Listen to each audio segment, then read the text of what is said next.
review it, link it clinically, and at the same time, hopefully this would help you.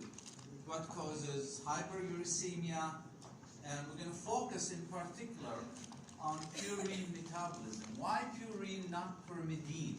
Purine's nucleotide, right?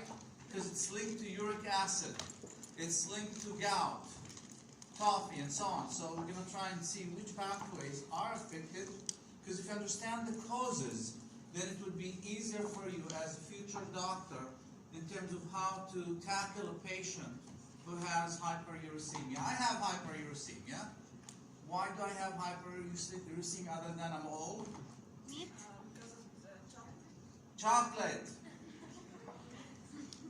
Because this is a key thing. If you're eating too much chocolate, you're drinking too much soda, which has also carb, and fructose in particular is the one that causes. So what's the cause here? Why do we have that condition as a result of high fructose? Why do we have that? We'll try and link it to other aspects as well. But that was a good answer, actually. Excellent. It's almost Christmas. Well, as I said, this is just a review session, so you should enjoy it. Okay, these are the objectives where you are expected to explain the pathways, metabolism, turnover of purines in particular. And also, you do need to see, describe the abnormalities of this pathway, describe the Leach-Nyhan syndrome. As I said, it's just a review. This is why we're introducing these sessions, because most likely you forgot about biochemistry already. So we thought that good review sessions will help you. But also, we don't want to review all the sessions, just the key ones. Try to link it to other blocks. So we do need to understand the gout, how it's treated, compare and contrast. I thought I deleted this. Somehow I think I made a mistake. I'll cancel this one. I'm not going to focus on the anti-cancer drug. Okay? I mean, I thought I'm not sure why, but I'll re-update it. I removed this objective. Okay. I'm sure you will. But hopefully, when I delete it, I also deleted the slides. This could be the older version. So. Because this is, I looked at it and I saw that it's not related to cancer, this block, so why should I bother you with it? Okay, we already know, pure as gold, purine, adenine, guanine, these are the purines. So we do have adenine, guanine. So do I need to know the structure? Is not, but at least know that it is two-ring structure, adenine, guanine, whereas the pyrimidine, we have the CT. This is how I remember it: cytosine, thymine, and in RNA we have the uracil. If you notice here, we have deamination. Why do you need to know about the deamination? Why do we have mutations in the first place? Because we have deaminases that could convert one nucleotide to the other. As simple as this.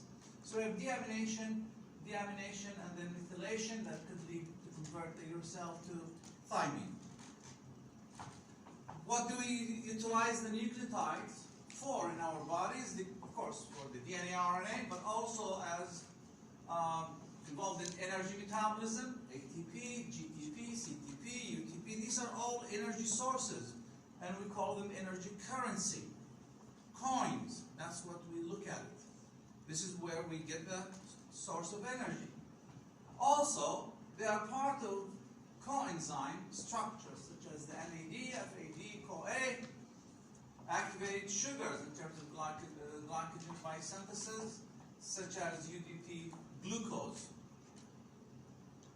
Do we make them? Yes, we make it in our bodies. However, we get only 5% of the nucleotides come from dietary, food intake. As simple as this. So when we say that, you remember the saying that king's disease, the gout, Yes. because you're saying that they're eating too much meat, well, that will basically get involved with the 5%. So modification, if you modify the diet, yes, you could lower the nucleotides, but also it's your body that synthesizes almost 95% of the purine and pyrimidines in our body, mostly made in the liver. However, the brain and the immune cells could also make their own. This is what a nucleotide looks like. It's composed of nitrogenous base, ribose, which is the pentose monophosphate. So it just can't function without coffee, especially early morning. I'm suggesting actually to take an IV quick, a couple of minutes and get it over with. So we have the ribose, pentose monophosphate. Then we have the phosphate. So what's the difference between nucleotides and nucleosides? Without phosphate. Without the phosphate, that's nucleosides. Simple. And of course, the glycosidic bond linking carbohydrate to another group is the N-glycosidic bond. Now, how do we synthesize nucleotides? In particular, here we're looking at purine because of uric acid. And it's not like we synthesize the nucleotide, the purine, and then attach it, and then attach it to purine and so on. So the way it's done, it's synthesized de novo, where it is synthesized as free bases, nitrogenous base. And then we hook it up to pentose sugar and the phosphate. So it's not like we synthesize it as a whole.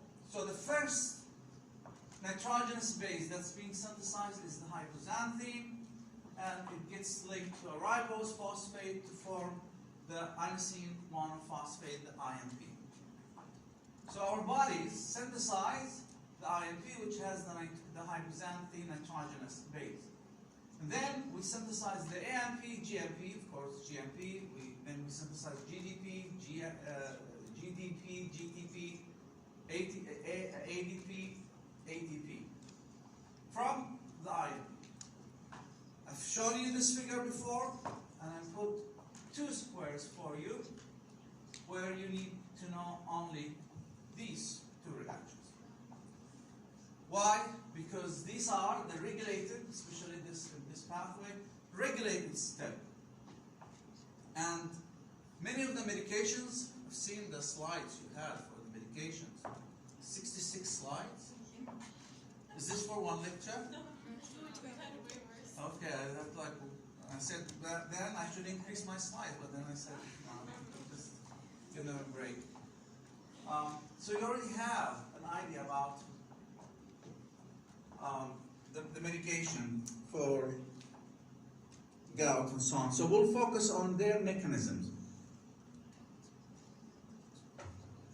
So the first reaction is the ribose 5-phosphate, which is product and intermediate of the pentose phosphate pathway, PPP, the ribose 5-phosphate. We're going to repeat this over and over so that it will stick.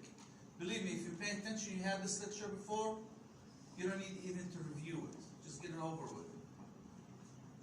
Then the ribose 5-phosphate is converted to PRPP, phosphoriboside pyrophosphate, PRPP, and this gets converted to phosphoriboside or PRamine. And this is the regulated step. We have 11 steps.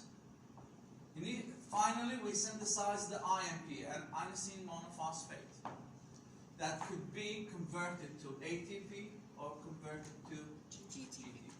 That's all what I want you to know. We'll focus on two key enzymes because these basically are enzymes that we usually target for the treatment of hyperuricemia and gout and so on. So the first step where we convert the ribose 5-phosphate, which we said comes from the PPP, to PRPP, and this is the ribose 5-phosphate pyrophosphokinase. We're adding just a phosphate group, two phosphate groups. ATP to ARP. When we say pyro, you know that's automatic. 2 phosphate groups. As simple as this. So this is the first reaction of converting the ribose 5-phosphate to PRPP. Now, also, you'll notice that the PRPP will be utilized for pyrimidine synthesis. We're going to talk about it. Pyrimidine synthesis will have one slide only, that's it. Why? Because we're focusing on the purine, which causes basically the synthesis of uric acid. This is why we're going to focus on the purine mostly. Now, the second step is the committed step where we convert the PRPP to PRMI. This is how I remember. PRPP to PRMI, phosphorylpside amine. And this is done by the PRPP, by the aminotransferase, or the PR aminotransferase, phosphorylpside aminotransferase. This is the committed step. What is the committed step? Rate limiting. What does it mean? If it's converted, it has to continue. It has to move on to the final synthesis of ATP or GTP. So this is the second enzyme. So the phosphorylpside amine, PR aminotransferase, phosphorylpside transferase. Then we have multiple steps. What do I need to know as a physician? Well, we have the folic acid, right? Why do we supplement folic acid to the pregnant woman all the time? For DNA synthesis, because the baby wants to multiply, wants to synthesize DNA. So why? Because if you notice here, we have tetrahydrofolate, tetra for hydrofolate, and we have a derivative of the tetrahydrofolate, and this is the N10-formyl tetrahydrofolate. This is a derivative from the folic acid our body synthesizes, and it's actually a target for cancer treatment as well. So if you notice here that we have multiple reactions where we utilize the folate, where we add the formyl group, formate, into the nitrogenous base. And it requires, of course, any anabolic pathway, we do need energy, as simple as this. This requires energy because we're synthesizing. It's an anabolic pathway. So at least this tells you why do we supplement or we give folic acid. At least, what about the other vitamins? What do you think? As a doctor, would you prescribe vitamins for a pregnant woman?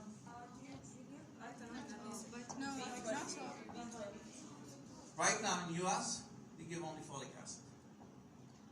What about the other vitamins? Say you have enough. Here, it depends where the doctor comes from, whether to supplement or not to supplement. Why? Because a lot of misconception about the vitamins. Some vitamins, if you give it too much, could hurt. Too little could hurt as well. So some doctors, they would just give folic acid. But also B12, It depends on the doctor. B12, you can take it from other dietary sources. As I said, it depends on the school. Right? In US, they just give you folic acid. In US, they also give hydroxychloroquine for, yeah, it's not... No comment on that. That's a good one. As I said, it depends on the school. That's all. But at least now we understand why the folic acid is needed. It's supplemented. But could it be that people are taking more folic acid that it may end up with hyperuricemia? See, this is where the problem is with the vitamin supplements. We really have a lot.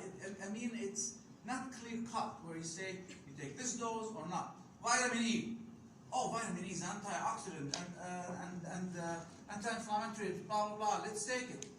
If you take too much of it, it starts actually oxidizing rather than protecting from oxidation. Just giving you an example.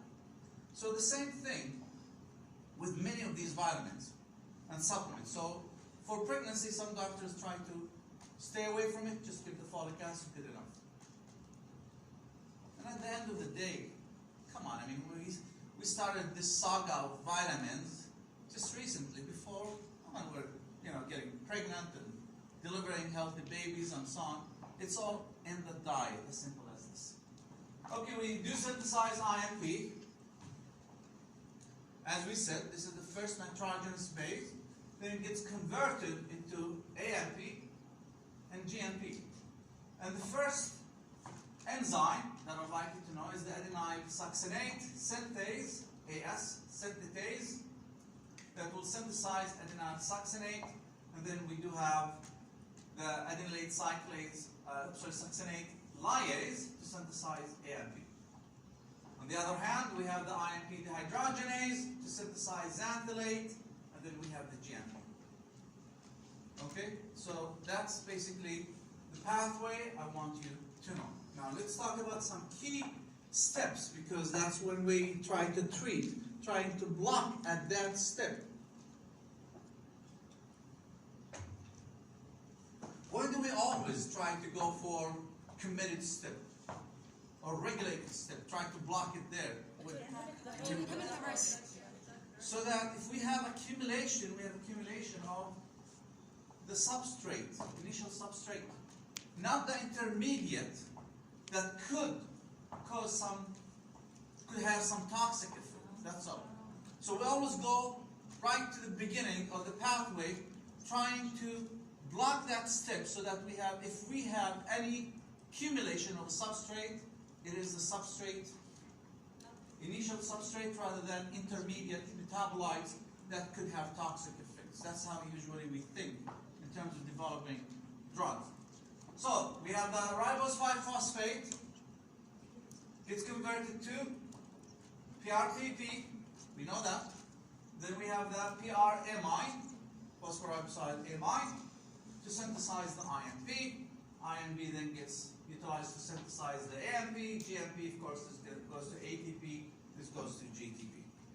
Two steps that can be blocked, regulated by our body by feedback inhibition, where we say the product could block the first or few steps in the metabolic pathway. So these two enzymes, which you should know by now, are blocked by IMP, AMP, GMP. Easy. Here, just to tell you that the PRPP could be utilized for pyrimidine synthesis, as you will see at the end, and also could be utilized for histidine synthesis. Doctor? Now, where do we block? If we were to want to stop uric acid synthesis, for instance, well, let's see the pathway. This is what we call catabolic pathway theory, not synthetic pathway, catabolic, meaning how do we degrade the nucleotides, right? So, how do we degrade in our body? We have the AMP and we have the guanine. Let's take the AMP. The AMP first gets broken to the IMP backward. IMP gets converted to hypoxanthine. Then we have xanthine that gets converted to uric acid. Uric acid then becomes urate. What's the difference between urate and uric acid? Is the sodium. Urate is the sodium salt of the uric acid. I understand we have the hydrogen loss here, but it is this charge will allow the sodium to bind to. Okay? So we have the hypoxanthine, xanthine, and uric acid. And this is basically catalyzed by xanthine oxidase. And we know that many drugs to lower uric acid are xanthine oxidase blockers that you already had there, right? But at least now you know what we block the xanthine oxidase. Doctor, for the metabolism pathway, where was the hypoxanthine? Where's the hypoxanthine? It's nothing to do with it. This is just an intermediate and breaking down that purine. So there's hypoxanthine where you have the hypoxanthine in the synthesis actually. We have inosine monophosphate. And what is inosine monophosphate? Hypoxanthine. So hypoxanthine is the nitrogenous base of the INP. So you're breaking down the nucleotides, the INP, to generate the hypoxanthine. Yeah. Right? So INP, hypoxanthine. So what is the hypoxanthine? It's the first nitrogenous base synthesized during purine synthesis. So we have the hypoxanthine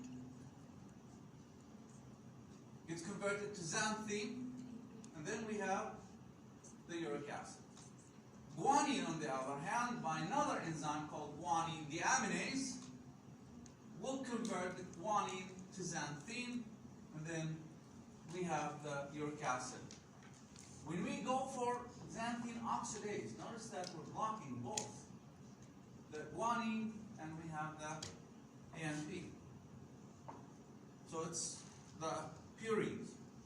This is why they elected the xanthine oxidase to block, because we're blocking 2 DNA breakdown. But also we have what is called the salvage of purines. Salvage recycling. Our body, why do we need to waste energy in synthesizing nucleotides if we can recover, recycle what's out there?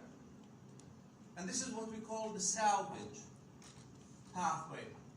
So the salvage of purines, it's just basically to allow you to have, to be able to recover, recycle the hypoxanthine. We know the hypoxanthine, where it comes from. It's the first nitrogenous base that is synthesized during purine synthesis. It reacts with the PRPP to form the INP right away. And also we have the guanine, which could react with the PRPP, phosphoriboside pyrophosphate, to synthesize the GNP. That's quick. There's no need to go through the whole pathway. We just get the hypoxanthine, the guanine, from this pathway, hypoxanthine, guanine, and utilize it by reacting it with the PRPP. And an enzyme for that is the GPRT, hypoxanthine guanine, phosphoriboside transferase, the GPRT, and deficiencies of this enzyme, the GPRT, leads to Leach-Nyhan syndrome, which you already studied. Right? Did he explain to you the pathway? Dr. Dilip? We didn't. Or not yet? We did not take it. Okay, so at least you know it. Why? With this syndrome, why do we have that? Because of the fact that if we have deficiency, we're not salvaging the nucleotide. So what does it lead to? Increase uric acid. Increase uric acid, because what? These hypoxanthine and guanine degradation would Lead to proceed, uric acid. and it would increase uric acid in circulation. Okay? It's X-linked recessive genetic disorder, and this would lead basically, if it's missing, overproduction of the uric acid, and of course this is this syndrome basically we have gout. In addition, this would lead to mental aberrations. Patients will self-mutilate by biting lips and fingers off. And this is the GPRT syndrome, hyperuricemia, gout, pissed off, retardation, hypotonia. Okay, these are the symptoms. This is just repetition of the pathway. So, how can we control uric acid production in our body? Well, 2/3 of the uric acid produced are lost by the kidney, through the kidney. And 1/3 of it is lost through the intestine. And we do have the uricolysis, where 1/3 of the daily production is lost through the GI tract. So in the kidney, now you know what's the difference between hyperuricemia, gout, and when do we get toffee? Toffee is the chronic gout. Hyperuricemia, high uric acid. As I said, I have hyperuricemia. I don't have gout yet. Gout, when it starts precipitating in the joint and so on. And then we have toffee. But now, most of the cases, because you could intervene with the hyperuricemia, don't develop into toffee and so on. I just want to make sure that you understand how it goes. First, you have hyperuricemia that could develop to gout, where it starts precipitating, forming sodium monophosphate urate crystals.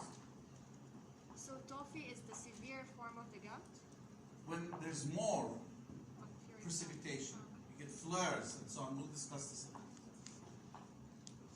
So in the kidney, uric acid gets filtered 100%.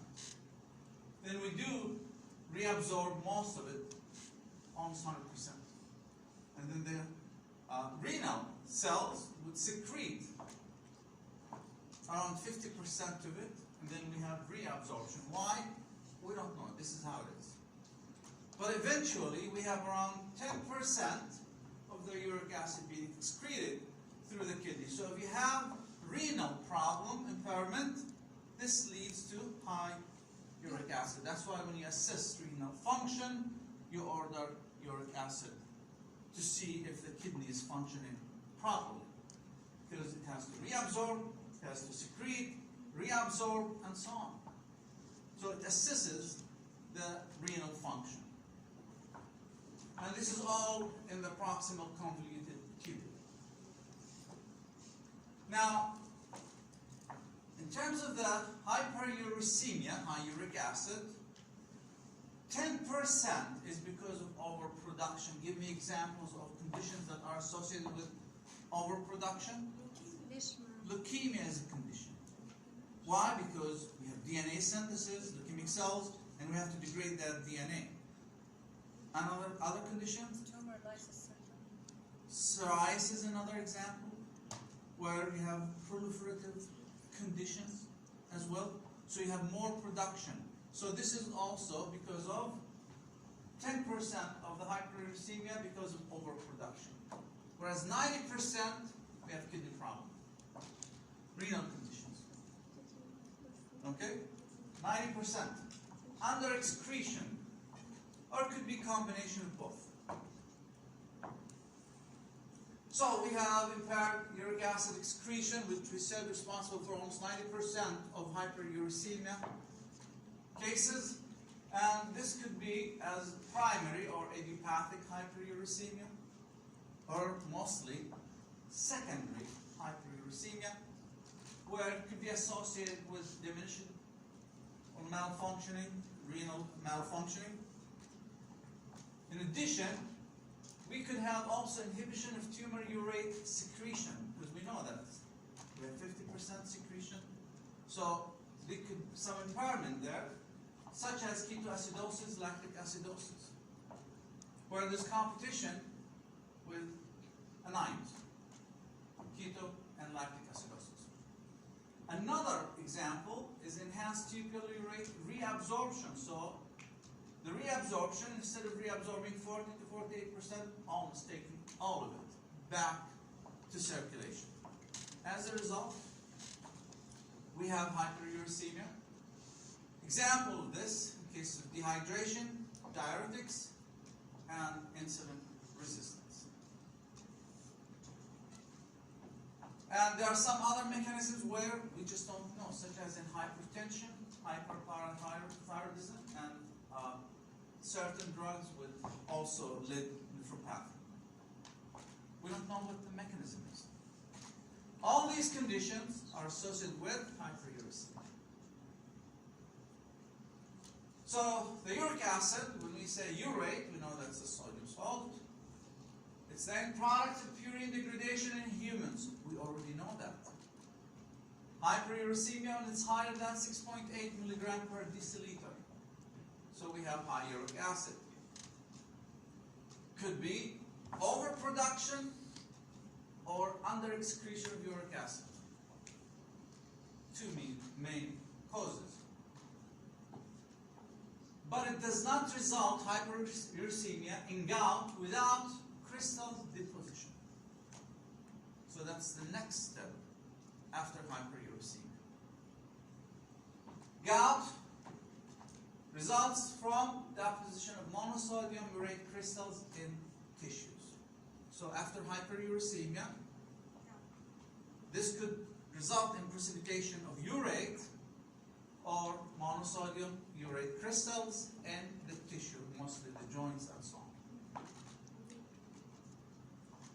So to define gout, which you should know by now, it is a heterogeneous group of diseases associated with hyperuricemia, and you end up with recurrent attacks of acute arthritis where the monosodium urate monohydrate crystals are deposited or observed in the synovial fluid. This is the second step of hyperuricemia. Aggregates of the sodium urate monohydrate crystals will form the tofu. After it starts to precipitate, you have gout. Then when you see too much aggregates of these crystals, then that's the tofu. So we know the phases. Here's an example of gouty tophus, where the urate precipitates in the synovial fluid, and basically the crystals precipitate joints and soft tissues, and you can see it under the microscope, polarized light, and also this is how it looks like, the sodium urate crystals. What are the conditions influencing the deposition of urate crystals? We have someone who has hyperuricemia, then all of a sudden it's becoming gout, or whatever you want to call it, gout.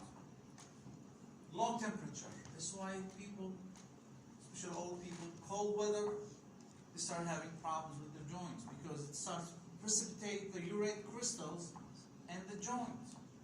Low temperature, low pH, and ketoacidosis, and so on, so especially diabetic patients, and so on.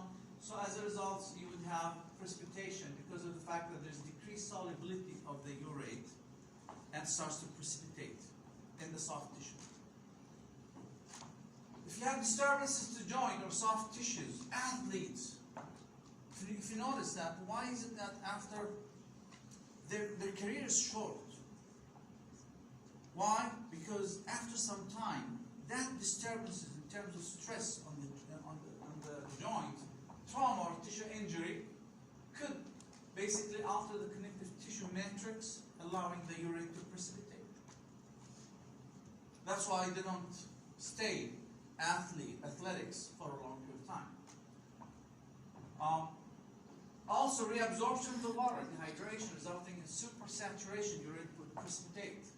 Lack of joint activity during sleep, this would enhance the urate precipitation. Risk factors for the development of gout, being a male. Yeah, they deserve that. Is a risk factor. It's double the risk, actually, as a matter of fact, compared to the female. And it's a lot of percentage, almost 4.5% of male have gout at the age of 40 or higher. Postmenopausal woman, they would have, that's a risk factor for gout. Drugs, including diuretics, low-dose aspirin. Wait a minute, low-dose aspirin, but people who have gout, we treat them with aspirin and SIDS, right? But here, pay attention, it's called the low dose aspirin, especially with old people who are taking baby aspirin, low dose, 81 milligram.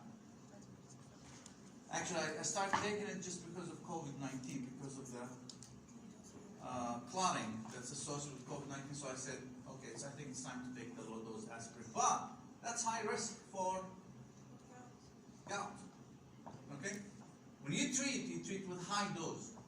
The high dose would block the inflammatory response in gout. But low dose is a risk factor. Okay? Cyclosporin, post-transplant patient, high alcohol intake because of the fact that this is the old version actually of my presentation. I'll upload the newer one once I go back to my office, because I did some explanation. Why alcohol, especially beer? Because it has a lot of DNA for the beer. That's why you're taking dietary intake of more nucleotides. So highest risk with beer consumption, being obese, and diet high in meat and seafood, because of the fact that you're taking the nucleotide as dietary content, then it will increase your risk. Fructose, and we said that fructose, that's sugar, especially in fruits and so on, but also in chocolate, would increase uric acid production. And this is because of the fact that there's fructose phosphorylation. So when the fructose take the phosphate, so we end up with ADP. You have high ADP, so that goes for degradation. Simple. Can we apply this to drinks, soft drinks, where we're taking calcium and so on, because it takes the phosphate as well, right? Yes. Can also link it there. Now, as a matter of fact, if you infuse fructose IV, basically the uric acid will shoot off within half an hour. You'll see the uric acid going up if you're taking fructose. As simple as this. Of course, insulin resistance and adiposity is associated with hyperuricemia, hypertension, cardiovascular disorders, all basically are associated with hyperuricemia. These are all risk factors for hyperuricemia. Now, there is increased acceleration of adenine nucleotide degradation because of the fact that beer, especially, will have more nucleotides. Ketoacidosis, dehydration are associated with the ethanol-induced increase in serum uric acid levels. Okay, purine metabolism and gout. Let me just see. Fortunately, trying to finish quickly. Treatment.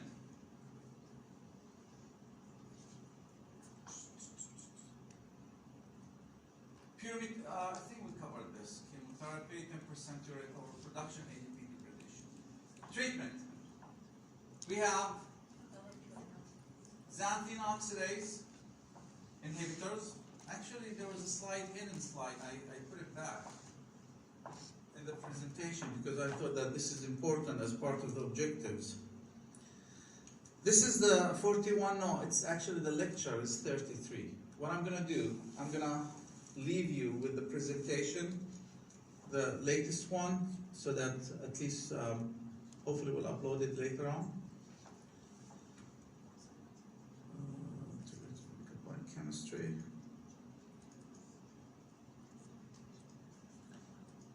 I did shorten it into 33 slides, so I'm going to save it for you here, and I'll upload it once I get to my office. So let me just put it on the this desktop. So it's on the desktop, okay? I mean, I said, why do you need to do this? So I shortened the lecture into 33 slides. Let's start with purine. 28, and then we have the next one. So the treatment, the first thing, I mean, is the acute gouty arthritis. Dr. Dilip will talk to you about the treatment more. Just want to tell you that first treatment you would go with is anti-inflammatory drugs. He'll explain to you what kind of anti-inflammatory drugs, including the colchicine. And usually it's preferred in patients without confirmed diagnosis of gout and SIDS, and we said low dose or high dose?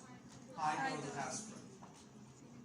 Prophylaxis, you could give prophylaxis, only indicated in patients started on urate lowering prescription, and colchicine is the preferable one, and SID in case of colchicine intolerance.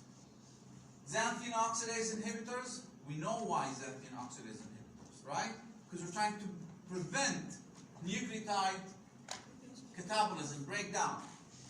So allopurinol is an example, and Dr. Dilip will talk to you about it, so this will be a repetition. Uric agents that basically would increase the excretion of uric acid in the urine. Adjuvant therapy, where you control the obesity, ethanol intake, hyperlipidemia. In addition, they found that losartan, which is angiotensin II receptor antagonist, and fenofibrate, which is for cholesterol, hypercholesterolemia, they are weakly uricosuric, meaning that they increase the excretion of uric acid. Okay, synthetic inhibitors of purine synthesis, but you said you deleted that objective. I mean, if I show you, just to show you, I already took it actually from my presentation. If you look into the objectives, I did take it out. See, the last objective is already taken out. But why are you then telling us about DNA synthesis? Because of what? Because of the fact that methotrexate, which is anti-cancer, severe rheumatoid arthritis, where does it function? By blocking the dihydrofolate reductase responsible for the synthesis of the tetrahydrofolate, which is required for DNA synthesis. Right? Okay, what about synthesis of pyrimidine? This is the only slide actually for synthesis of pyrimidine. Why? Because we're focusing on uric acid mostly.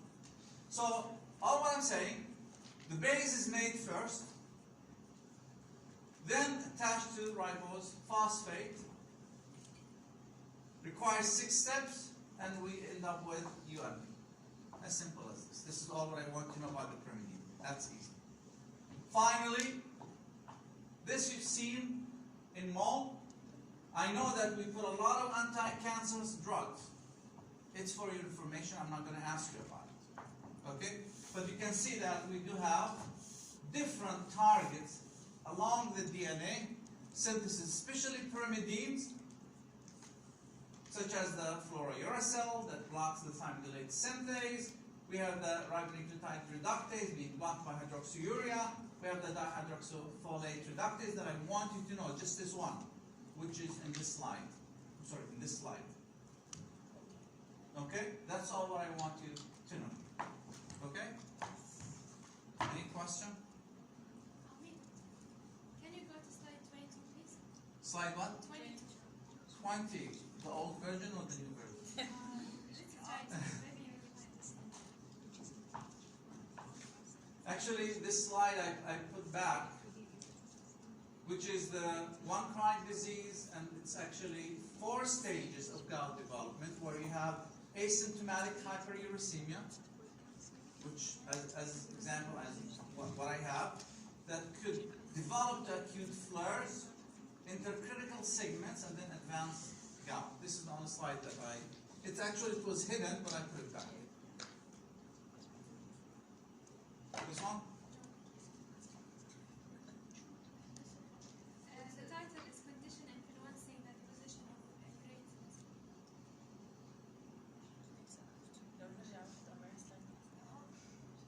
I went through all of it. So conditions influencing